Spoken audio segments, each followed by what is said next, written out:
The fleet drifted in silence after their harrowing escape from the collapsing sphere. The adrenaline that had fueled them during the crisis had faded, leaving behind a mix of exhaustion and unease. Though they were safe for now, the encounter lingered in their minds like a shadow, raising questions they couldn't easily answer. Jack sat alone in the cockpit of the Horizon, staring out at the endless expanse of stars. His hands rested on the controls, but his thoughts were far away. The sphere's collapse had been sudden, almost too convenient. It was as if the structure had sensed their presence and decided to erase itself rather than risk discovery. He couldn't shake the feeling that they'd stumbled onto something far bigger and far more dangerous than they realized. As he mulled over the events, Lyra's voice crackled through the comms. "Jack, are you there?" "Yeah," he replied, leaning back in his chair. "What's up?" "We've been reviewing the data we collected from the sphere," she said, her tone cautious. "There's something we need to show you." Jack sighed, rubbing his temples. "All right, I'll be right over." He climbed into his shuttle and docked with the lead ship, where the cadets were gathered around a holographic display. The images projected above the table were fragments of the maps and diagrams they'd salvaged from the sphere.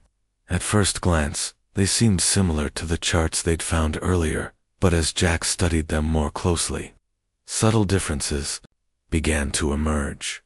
"These routes," Torrin said, pointing to a series of glowing lines, "they don't match anything we've seen before. They lead to places outside known space." "Outside known space?"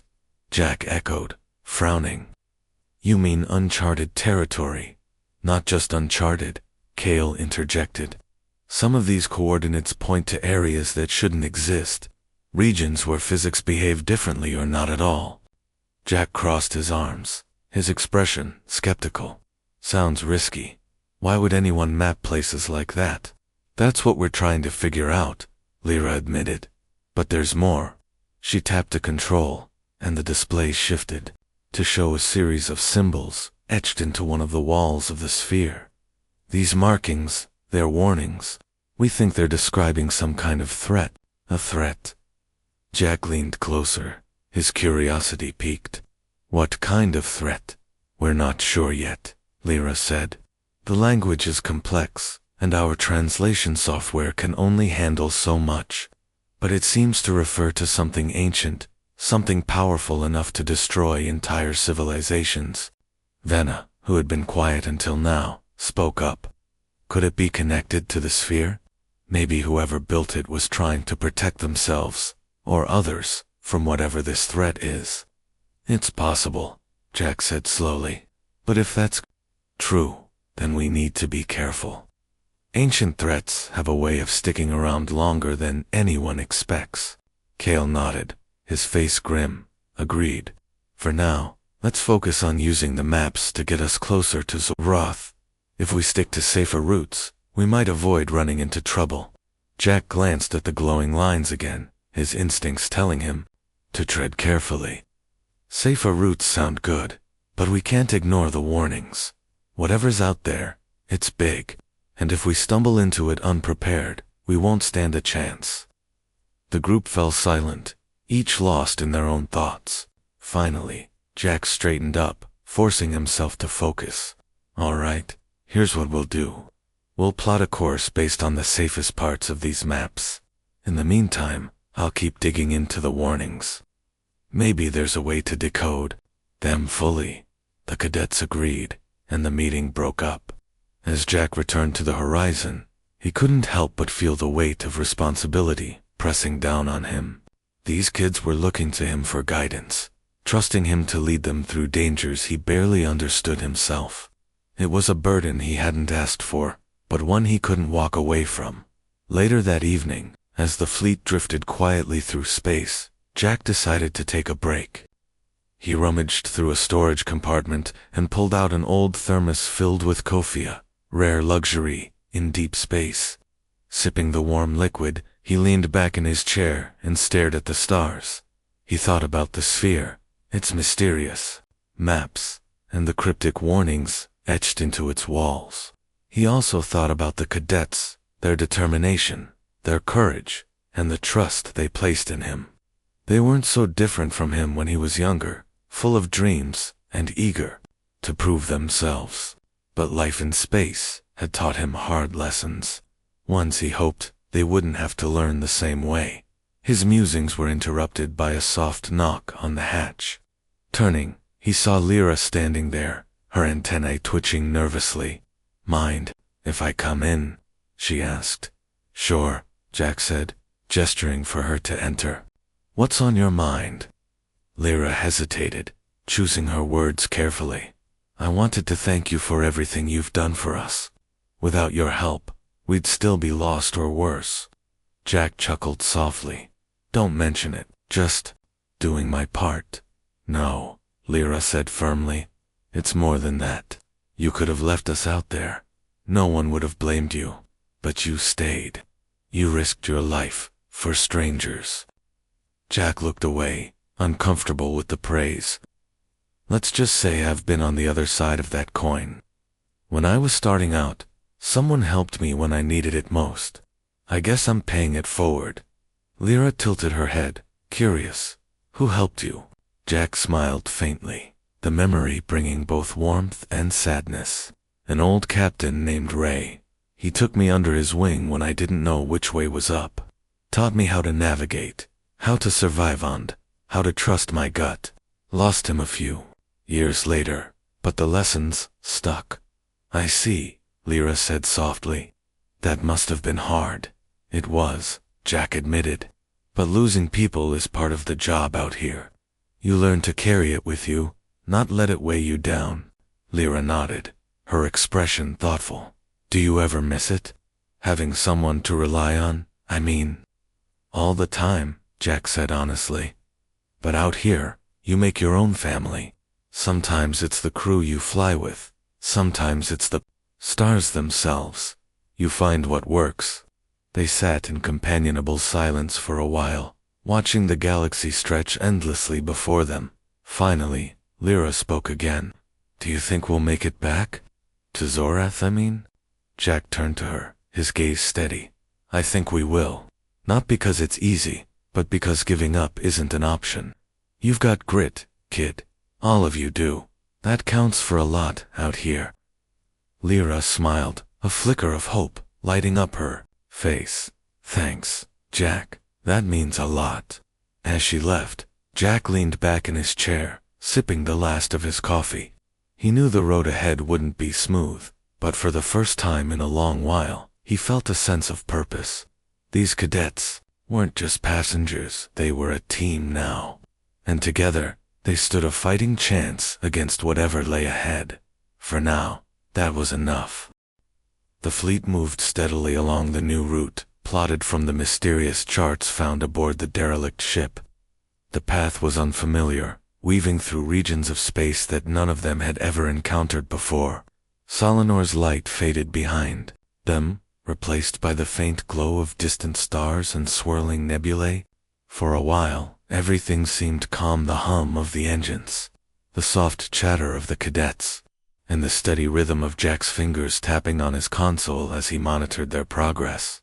But space, as Jack often reminded himself, had a way of testing even the most careful travelers. It started subtly, a slight tremor in the ship's frame, barely noticeable at first.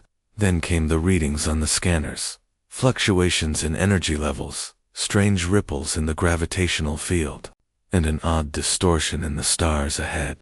The once clear route now shimmered with an eerie haze, like heat waves rising off desert sand. "What's going on?"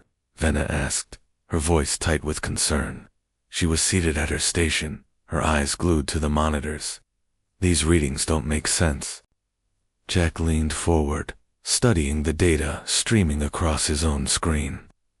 "It looks like we're entering some kind of anomaly," he said slowly. "Could be a gravity well or a magnetic storm. Either way, it's not good news." Cale frowned, his hands gripping the edge of the console. "Can we avoid it?" "Not easily," Jack replied, rubbing the back of his neck. "The charts didn't mention anything about this.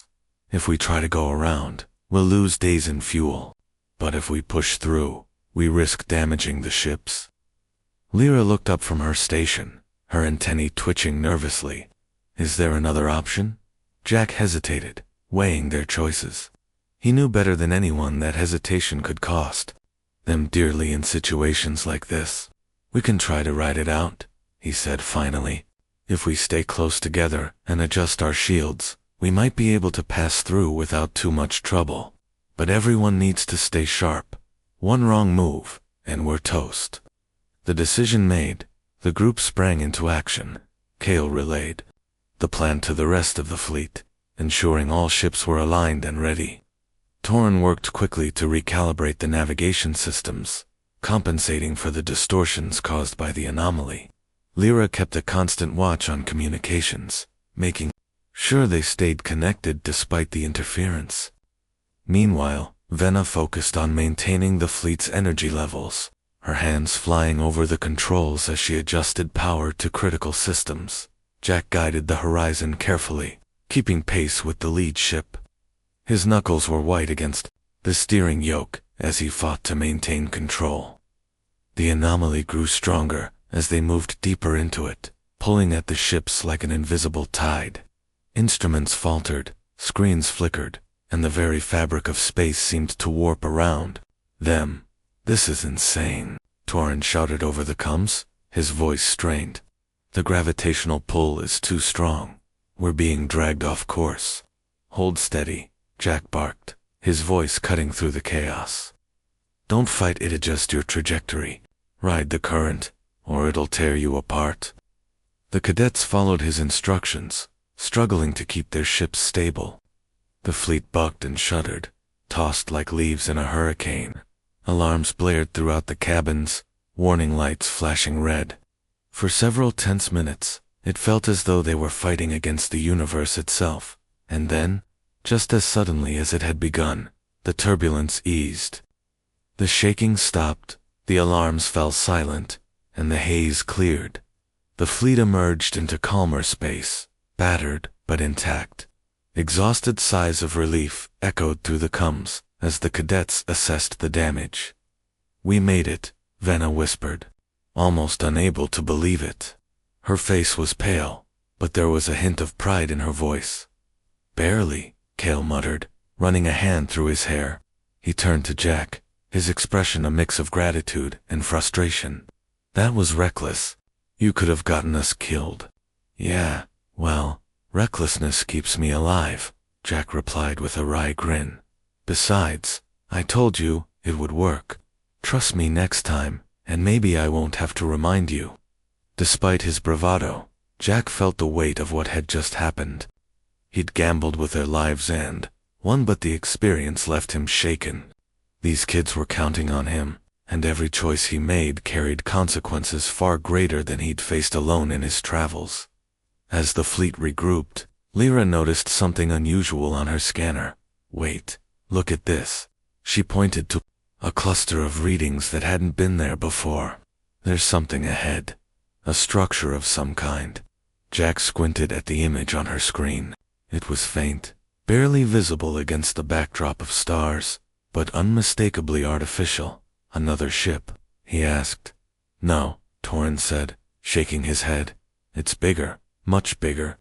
Could be a station or maybe even a planetoid. Curiosity outweighed caution as the group decided to investigate. They approached cautiously, their sensors scanning the object for signs of danger. As they drew closer, the structure came into view, a massive sphere suspended in space. Its surface covered in intricate patterns that glowed faintly under the light of nearby stars. It's beautiful, Lyra breathed, her eyes wide with wonder. What do you think it is? A relic, Jack guessed, his tone thoughtful. Something left behind by an ancient civilization. Maybe the same ones who made those charts. Kale frowned, his instincts telling him to stay alert. Or a trap. We should be careful. I agree, Jack said, nodding. Let's send a probe first. If it's safe, we'll take a closer look. They launched a small drone, guiding it toward the sphere. The probe transmitted images back to the fleet, revealing details of the structure's design. Its surface was smooth and metallic, etched with symbols similar to those on the derelict ship's walls. At its center was a large opening, like a doorway, leading into darkness. "There's no sign of life," Torin reported, studying the data. "But the interior looks strange, almost organic." "Organic," Venna repeated, her voice tinged with unease. "You mean like it's alive?" "Possibly," Jack admitted. "Or maybe it's just mimicking biological forms. Either way, we need to tread lightly." Kale nodded. "I'll lead a team inside. Jack, you come with us. Your experience might help us navigate whatever's in there." Jack hesitated, unsure whether it was wise to leave the fleet unattended. But he also knew that staying behind wouldn't stop the others from investigating, and someone needed to keep an eye on them. Reluctantly, he agreed. The boarding party consisted of Kale, Lyra, Turan, and Jack, armed with scanners and tools. They entered the sphere through the central opening. Inside, the air was cool and still, carrying a faint metallic scent. The walls pulsed faintly with light, reacting to their presence as they moved deeper into the structure. "It's incredible," Lyra murmured, touching one of the glowing panels. "This technology is beyond anything we've seen or understood," Torin added, his voice wary. "Be careful, Lyra. We don't know what this place is capable of." Their journey took them through winding corridors and vast chambers, each more elaborate than the last. At the heart of the sphere, they discovered a chamber filled with holographic projections, maps, diagrams, and recordings of star systems. Some of the images matched the charts they'd found earlier, while others depicted regions of space completely unknown to them. "This must be a library," Jack said, his voice filled with awe. "A record of everything these people knew about the galaxy." "But why leave it here?" Kale asked, his brow furrowed.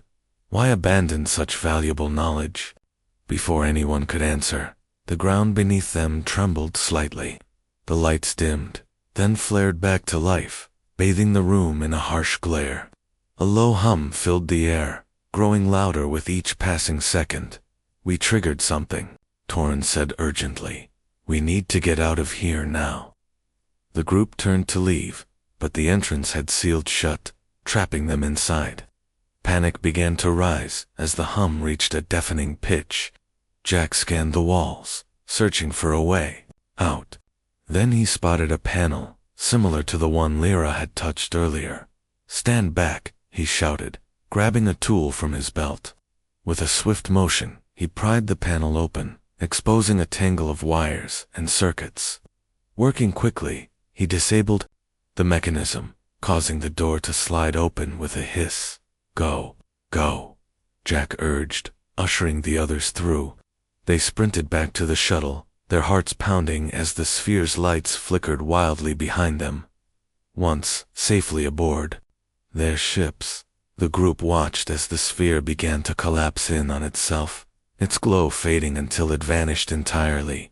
Silence settled over the fleet as they processed what had just happened. "Well," Jack said finally, breaking the tension, "that was fun. Let's not do it again anytime soon."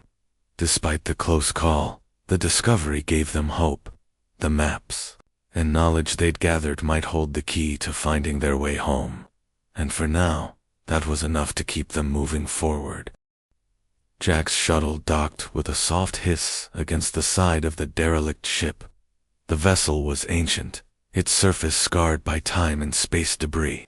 Rust-colored streaks marred its once sleek metallic hull, and parts of it seemed to be held together by patches of makeshift repairs. It looked like it had been drifting for centuries, a ghost of a forgotten era. As Jack stepped onto the boarding ramp, he felt a chill run down his spine. The air inside was stale and cold, carrying the faint metallic temps of decay. Kale, Lyra, and Torin stood waiting for him in the dimly lit corridor, their faces illuminated by the glow of handheld lights. Their expressions were tense, and Jack could tell they'd already seen something unsettling. "All right," Jack said, breaking the silence. What did you find? Cale gestured for him to follow. This way. It's hard to describe. They moved deeper into the ship, their footsteps echoing softly against the walls. The corridors were narrow and cluttered with debris-broken equipment, shattered glass, and strange symbols etched into the walls. Jack couldn't read them, but they looked alien, unlike anything he'd ever seen before. He glanced at Lyra, who seemed equally puzzled. Finally, they reached a large chamber at the heart of the ship. It was circular, with high ceilings and walls covered in intricate carvings. In the center of the room stood a pedestal, glowing faintly, with an otherworldly light. On top of it rested a crystalline orb, pulsating rhythmically as if alive. "What is that thing?" Jack asked, his voice barely above a whisper. "We don't know," Cale admitted. "But look closer. There are star charts embedded in the walls." Jack approached the nearest wall, squinting at the patterns carved into the stone. They weren't just random designs, they were maps, detailed and precise, showing constellations and routes through space. Some of the stars were marked with symbols, while others glowed faintly, as if highlighting important destinations. "These are incredible," Jack murmured, running his fingers over the carvings. "Whoever made this must have traveled far beyond what we've mapped so far." Lyra nodded, her antennae twitching with excitement. "It's like a treasure trove of knowledge. If we can decode these charts, they might help us get back to Zoreth faster." "But why would someone leave this here?" Torin asked, his voice tinged with suspicion. "If it's so valuable, why abandon it?" Jack frowned, thinking back to the cryptic note on his own map. "Beware the shadow." Could this be what it referred to? Was there danger hidden within the beauty of the chamber? "Maybe it wasn't abandoned willingly," Jack suggested. "Look around. This place feels like it was evacuated in a hurry. Something might have driven them away." Cale crossed his arms, his expression grim. "Or maybe whatever drove them away is still here." The group fell silent, the weight of Cale's words sinking in. For a moment, no one moved.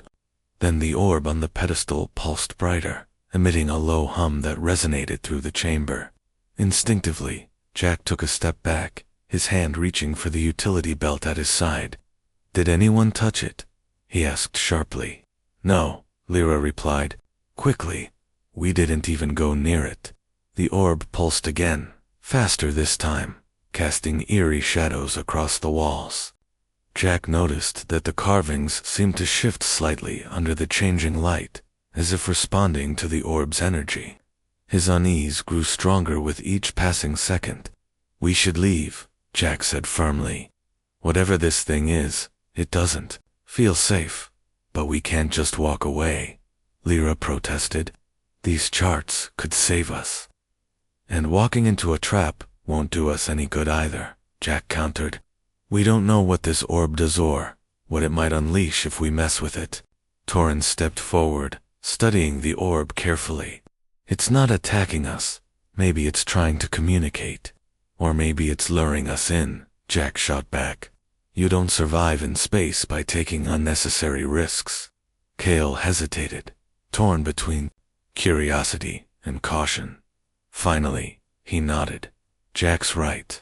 We'll take pictures of the charts and leave. If we need more information later, we can come back, but only after we're prepared."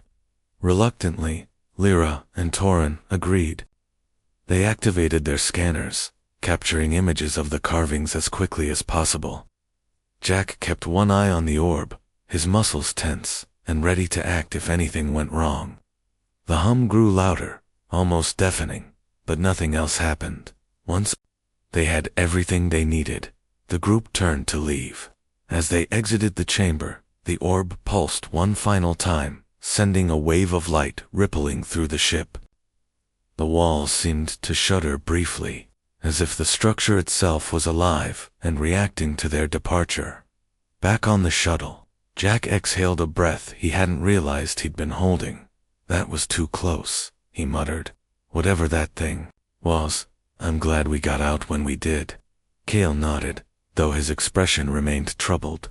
"Agreed. But those charts, if they're accurate, they could change everything. They're not going anywhere, Jack said, glancing back at the derelict ship as they flew away. For now, let's focus on getting past Solinar. Once we're clear, we'll figure out how to use what we found. As they returned to the fleet, the cadets gathered in the main cabin to review the data they'd collected. The images of the carvings were stunning, far more detailed than anything they'd seen before. Lyra began translating the symbols, her eyes lighting up with every new discovery. "This is amazing," she said, her voice filled with awe. "These charts show routes through nebulae and asteroid fields, places we thought were impossible to navigate. Whoever made these new things we've never even imagined." Torin leaned over her shoulder, pointing at a glowing star on one of the maps. "That's Solinar," he said, "and look, it connects directly to another star system. If we follow this route, we'll cut weeks off our journey." Jack studied the image, his brow furrowed in thought. "It's risky, but it's worth a shot. Let's plot the course and see where it takes us." Kale gave the order, and the fleet adjusted its trajectory accordingly. As they passed Solinar, the bright star cast long shadows across their path, reminding them of how far they'd come and how much farther they still had to go. For now, they were moving forward, guided by both ancient Earth maps and the mysterious charts from the derelict ship. Though uncertainty lingered in the air, there was also a sense of hope, a belief that somehow they would make it home. Jack sat back in his chair, staring out at the endless expanse of stars. "One step at a time," he murmured to himself. "We'll get there." As the fleet approached Solinar, the bright star grew larger and more defined against the endless blackness of space. Its light bathed the ships in a soft glow, casting long shadows across their interiors. The cadets gathered around their view, watching as the star seemed to pulse with energy, almost like it was alive. For the first time in what felt like an eternity, they had a clear destination, a beacon of hope in the vast emptiness. Jack sat at the helm of the horizon, his eyes fixed on his instruments. Though the star looked promising, he knew better than to trust appearances. Space was full of surprises, and Solinar could just as easily be a trap as a lifeline. Still, the charts hadn't steered him wrong yet, and he was willing to take the risk. "All right," Jack said into the comms, addressing the cadets. "We're getting close now. Let's run a scan of the area before we move any farther. I want to make sure there aren't any nasty surprises waiting for us." Kale nodded, relaying the order to his crew. Lyra activated the scanners, her fingers flying over the controls. Toran monitored the readings, while Venna kept a close eye on the ship's energy levels. The hum of the equipment filled the cabin, broken only by the occasional beep or chirp as data streamed in. After a few minutes, Toran spoke up. "The scans show no immediate threats. No gravitational anomalies, no radiation spikes. It looks safe for now." "That's good news," Jack replied, leaning back in his chair. "But don't let your guard down. Space has a way of throwing curveballs when you least expect them." Lyra frowned, her antennae twitching nervously. "Curveballs? What does that mean?" "It means things can go sideways real fast," Jack explained. "You think everything's fine, and then bam, asteroids, solar flares, rogue planets, you name it. Always stay ready." Kale crossed his arms, his expression serious. "Understood. We'll proceed with caution." As the fleet moved closer to Solinar, Jack couldn't help but feel a sense of wonder. He'd been to hundreds of stars in his travels, but there was something special about this one. Maybe it was the way it shone so brightly, or maybe it was the fact that it represented a chance to do something meaningful. Either way, he found himself smiling as he guided the horizon forward. "Hey, Lyra," Jack said suddenly, breaking the silence. "What's Zorath like? I've never been there myself." Lyra hesitated, caught off guard by the question. "It's beautiful," she said finally. "Our cities float above oceans of liquid crystal, reflecting the light of our twin suns. The air is warm, and the skies are always filled with colors you wouldn't believe. Sounds amazing, Jack said, his voice tinged with awe. I'd love to see it someday. You might get the chance, Lyra replied, though her tone suggested she wasn't entirely convinced. If we ever make it back, that is. Don't talk like that, Toran interjected, his voice firm. We're going to make it. We have to. Jack nodded in agreement. He's right. Negative thinking won't help us. Focus on the task at hand, and we'll get through this. The group fell silent again, each lost in their own thoughts. As they drew nearer to Solinar, the temperature inside the ships began to rise slightly. The star's heat radiated outward, warming the hulls and creating a faint buzzing sound that resonated through the cabins. It was a reminder of the power contained within the massive ball of gas ahead of them. Temperatures climbing, Vanna reported, her voice calm but alert. Nothing critical yet, but we should keep an eye on it. Got it? Kale said. Adjust the shields to compensate. Jack did the same on the horizon, tapping a series of buttons to reinforce his ship's protective barrier. He glanced at the monitors, checking the status of the fleet. So far, everyone was holding steady, but he knew they weren't out of the woods yet. All right, gang, Jack said, his tone light but focused. Let's set up a waypoint here. Once we pass Solinar, we'll reassess and plot the next leg of the journey. Kale gave the order, and the cadets quickly went to work. Within moments, the waypoint was established, glowing faintly on their navigation screens. It was a small victory, but one that brought them a step closer to finding their way home. As they prepared to pass Solinar, Jack noticed something odd on his radar. A faint blip appeared at the edge of the screen, moving slowly but steadily toward them. At first, he thought it might be a sensor glitch, but when the blip grew stronger, he realized it was real. Guys, Jack said, his voice tinged with concern. We've got company. Company? Kale asked, his eyes narrowing. What kind of company? I'm not sure yet, Jack admitted. Could be anything, a probe, a derelict ship, maybe even another vessel. Whatever it is, it's big. The cadets scrambled to adjust their scanners, focusing on the mysterious object. After a few tense moments, Torrance spoke up. It's a ship, an old one, judging by the design. Looks abandoned. Abandoned, Lyra echoed, her antennae twitching nervously. Should we investigate? Jack rubbed his chin, considering their options. On one hand, investigating the ship could waste precious time and resources. On the other hand, it might hold valuable even supplies that could aid their journey. We don't have much choice, Jack said finally. If that ship has working tech or maps, it could save us a lot of trouble later. But we need to be careful. Abandoned doesn't always mean harmless. Kale nodded, agreeing with Jack's assessment. We'll send a boarding party. Lyra, Torin, and I will go. Venna, stay here and monitor the fleet. Venna hesitated but eventually nodded. Be careful, she said softly. With the plan set, the three cadets prepared to board the mysterious vessel. Jack watched from the horizon as their shuttle detached from the main ship and drifted toward the derelict craft. The sight filled him with unease, but he trusted Kale to handle the situation. Meanwhile, Jack decided to use the downtime to review his charts. He unrolled the ancient map again, spreading it across the console. His fingers traced the lines, searching for any clues that might help them after passing Swenna. As he studied the paper, he noticed something he hadn't seen before, a small annotation near Solinor's location. It was written in faded ink, barely legible, but Jack squinted until he could make out the words, "Beware the shadow." What the hell does that mean? Jack muttered, under his breath. He stared at the note, trying to decipher its meaning. Was it a warning, a riddle, or just the ramblings of some long-dead cartographer? Before he could dwell on it further, the comms crackled to life.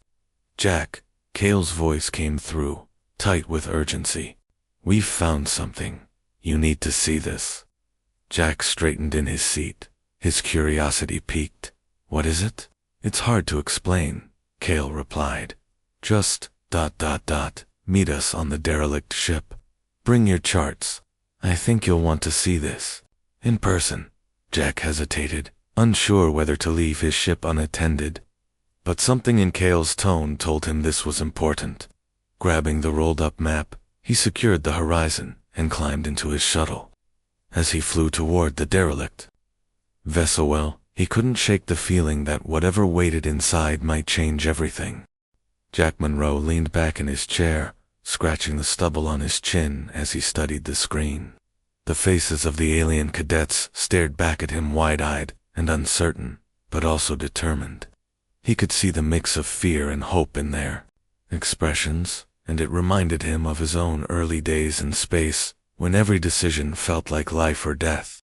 Still, he couldn't shake the feeling that helping them might be more trouble than he bargained for. You sure you're not pirates? Jack joked, trying to lighten the mood. I've heard some wild stories about your kind. Cale frowned, clearly not amused. We are not pirates, he replied stiffly. We are officers in training from Zorath. Our mission was supposed to be simple, but things went wrong. Yeah, I got that part, Jack said with a chuckle. Lost in space, huh? Classic rookie mistake. He leaned forward, resting his elbows on the cluttered console. All right, here's the deal. My ship's not exactly equipped for rescue missions, but I can't just leave you out here. Let's see what we can do. The cadets exchanged glances, unsure whether to trust this scruffy human. Lyra spoke up, her voice cautious. How can you help us? Your technology looks outdated. Outdated. Jack raised an eyebrow, pretending to take offense. Lady, this ship may look like junk, but she's got character. Besides, sometimes the old ways work best. You'd be surprised how far you can get with a little ingenuity and a map. A map? Toran asked, leaning closer to the screen. You mean star charts? Exactly, Jack replied, grinning. Not the fancy digital kind you're used to, either. I'm talking paper maps, hand-drawn, centuries old. They were made by humans before we even had warp drives. If we're lucky, they'll still line up with the stars around here. Lyra looked skeptical. Paper maps? Are you serious? How accurate? Can they possibly be? Accurate enough to keep me alive this long? Jack shot back. Look, I don't have all the answers, but I've been flying these routes for years. Give me a chance, and maybe I can get you pointed in the right direction. Cale hesitated, weighing their options. They didn't know this human, and trusting him carried risks, but staying adrift in deep space carried even bigger ones. Finally, he nodded. Very well, we'll accept your help for now. But if you betray us, relax, Jack interrupted, holding up his hands. I'm not looking for trouble, just trying to do the right thing. He leaned back again, rubbing his temples. Okay, first step, let's figure out where you are. Send me your last known coordinates, and I'll cross-reference them with my charts. Lyra typed quickly, sending the data over. Jack pulled up the information on his own console, squinting at the numbers. That's interesting. You're farther out than I thought. This area's mostly uncharted, even by human standards. But there are a few landmarks we might use. Landmarks? Venna asked, her antennae twitching curiously. Stars, mostly, Jack explained. Bright ones, stable ones, stuff that doesn't move much. If we can find one that matches the charts, we can plot a course from there. Torin nodded slowly. It makes sense. Primitive, but logical. Primitive works when everything else fails, Jack said with a smirk. He rummaged through a drawer beneath his seat, pulling out a rolled-up sheet of yellowed paper. Unfurling it carefully, he spread it across the console. The map was covered in faded ink lines and tiny handwritten notes.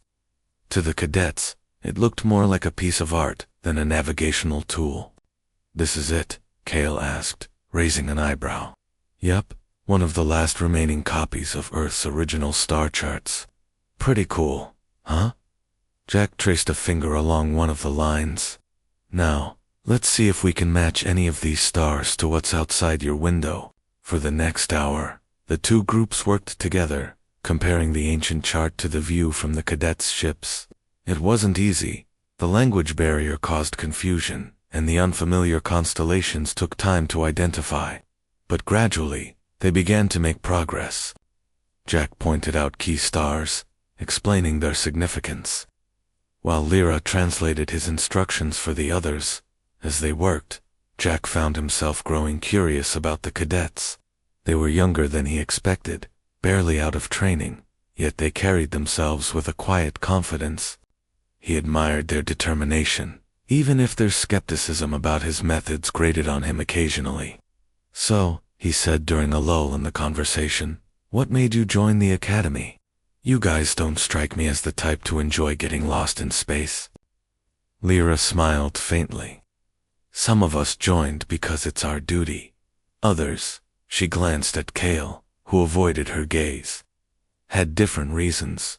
Jack nodded, sensing there was more to the story, but deciding not to press. Instead, he focused on the task at hand. "All right, I think we've got a match. See that bright star directly ahead? That's Solinar. According to the chart, it's about 3 light-years from Zorath. If we head toward it, we should be able to pick up a clearer signal once we're closer." Kale studied the star through the viewport, his expression thoughtful. "If you're wrong, we could end up deeper into unknown space." "I'm rarely wrong," Jack said with a wink. "But if I am, we'll figure something else out." "One step at a time, Commander." With the new destination set, the fleet prepared to move. Jack guided them carefully, using his knowledge of space currents to avoid potential hazards. The cadets followed his lead, their trust in him growing with each passing hour. For the first time since their navigation systems failed, they felt a glimmer of hope. As the ships drifted closer to Solinar, Jack leaned back in his chair, watching the star grow brighter on the horizon. "Not bad for a guy with a beat-up ship and some old maps, huh?" Kale allowed himself a small smile. "Perhaps humans aren't so primitive after all." Jack laughed, shaking his head. "Don't go spreading that rumor.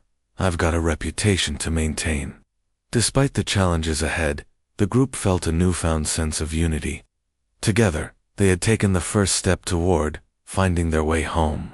Though none of them knew what dangers lay beyond Solinar, they faced the unknown with renewed determination. For now, they were no longer alone in the vast emptiness of space. Jack Monroe sat back in his chair, scratching the stubble on his chin as he studied the screen. The faces of the alien cadets stared back at him wide-eyed and uncertain, but also determined. He could see the mix of fear and hope in their expressions, and it reminded him of his own early days in space when every decision felt like life or death. Still, he couldn't shake the feeling that helping them might be more trouble than he bargained for. "You sure you're not pirates?" Jack joked, trying to lighten the mood. "I've heard some wild stories about your kind." Kale frowned, clearly not amused. "We are not pirates," he replied stiffly. "We are officers in training from Zoroth. Our mission was supposed to be simple, but ... things went wrong." "Yeah, I got that part," Jack said with a chuckle. "Lost in space, huh? Classic rookie mistake." He leaned forward, resting his elbows on the cluttered console. "All right, here's the deal. My ship's not exactly equipped for rescue missions, but I can't just leave you out here. Let's see what we can do." The cadets exchanged glances, unsure whether to trust this scruffy human. Lyra spoke up, her voice cautious. "How can you help us? Your technology looks ... outdated." "Outdated?" Jack raised an eyebrow, pretending to take offense. "Lady, this ship may look like junk, but she's got character. Besides, sometimes the old ways work best. You'd be surprised how far you can get with a little ingenuity and a map." "A map?" Torin asked, leaning closer to the screen. "You mean star charts?" "Exactly," Jack replied, grinning.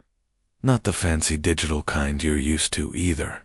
I'm talking paper maps, hand-drawn, centuries old. They were made by humans before we even had warp drives. If we're lucky, they'll still line up with the stars around here. Lyra looked skeptical. Paper maps? Are you serious? How accurate can they possibly be? Accurate enough to keep me alive this long, Jack shot back. Look, I don't have all the answers, but I've been flying these routes for years. Give me a chance, and maybe I can get you pointed in the right direction. Kale hesitated, weighing their options. They didn't know this human, and trusting him carried risks. But staying adrift in deep space carried even bigger ones. Finally, he nodded. Very well. We'll accept your help for now. But if you betray us, relax, Jack interrupted, holding up his hands. I'm not looking for trouble, just trying to do the right thing. He leaned back again, rubbing his temples. Okay, first step, let's figure out where you are. Send me your last known coordinates, and I'll cross-reference them with my charts. Lyra typed quickly, sending the data over. Jack pulled up the information on his own console, squinting at the numbers. That's interesting. You're farther out than I thought. This area's mostly uncharted, even by human standards. But there are a few landmarks we might use. Landmarks? Venna asked, her antennae twitching curiously. Stars, mostly, Jack explained. Bright ones, stable ones. Stuff that doesn't move much. If we can find one that matches the charts, we can plot a course from there. Torin nodded slowly. It makes sense. Primitive, but logical. Primitive works when everything else fails, Jack said with a smirk. He rummaged through a drawer beneath his seat, pulling out a rolled-up sheet of yellowed paper. Unfurling it carefully, he spread it across the console. The map was covered in faded ink lines and tiny handwritten notes. To the cadets, it looked more like a piece of art than a navigational tool. This is it? Kale asked, raising an eyebrow. Yup, one of the last remaining copies of Earth's original star charts. Pretty cool, huh? Jack traced a finger along one of the lines. Now, let's see if we can match any of these stars to what's outside your window. For the next hour, the two groups worked together, comparing the ancient chart to the view from the cadets' ships. It wasn't easy. The language barrier caused confusion, and the unfamiliar constellations took time to identify. But gradually, they began to make progress. Jack pointed out key stars, explaining their significance, while Lyra translated his instructions for the others. As they worked, Jack found himself growing curious about the cadets. They were younger than he expected, barely out of training, yet they carried themselves with a quiet confidence. He admired their determination, even if their skepticism about his methods grated on him occasionally. So, he said during a lull in the conversation, what made you join the academy? You guys don't strike me as the type to enjoy getting lost in space. Lyra smiled faintly. Some of us joined because it's our duty. Others, ... double quotes. She glanced at Kale, who avoided her gaze. ... had different reasons. Jack nodded, sensing there was more to the story, but deciding not to press. Instead, he focused on the task at hand.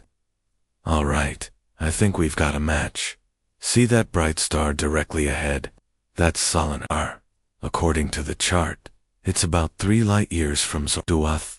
If we head toward it, we should be able to pick up a clearer signal once we're closer. Kale studied the star through the viewport, his expression thoughtful. If you're wrong, we could end up deeper into unknown space. I'm rarely wrong, Jack said with a wink. But if I am, we'll figure something else out.